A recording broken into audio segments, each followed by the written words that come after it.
એ આપણે રીંગણા વેચવા જવાનું છે એટલે. પણ યાર રીંગણા વેચવા જવાનું છે એમાં માયકની શું જરૂર?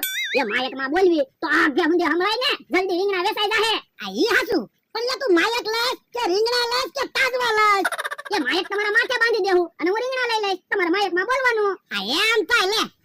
कौन है ये लोग? कहां से आते हैं ये? હેલા રીંગણાનો શું ભાવ રાખશું? એ 10 રૂપિયાના કિલો વેચી દેવાના એટલે હબ રીંગણા વેચાઈ જાય ને.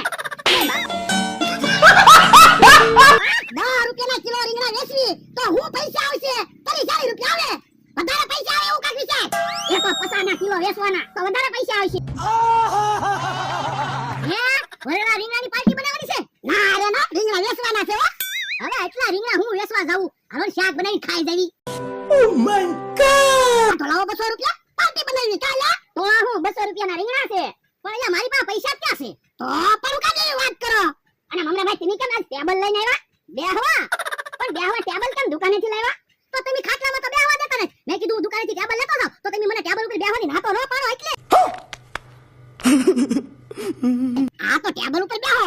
યો બોલો આજ ટેબલ લઈને બેહવા આવ્યા. કાલ દુકાનેથી ખાટલો લેતા છે ને અહીંયા હું હે.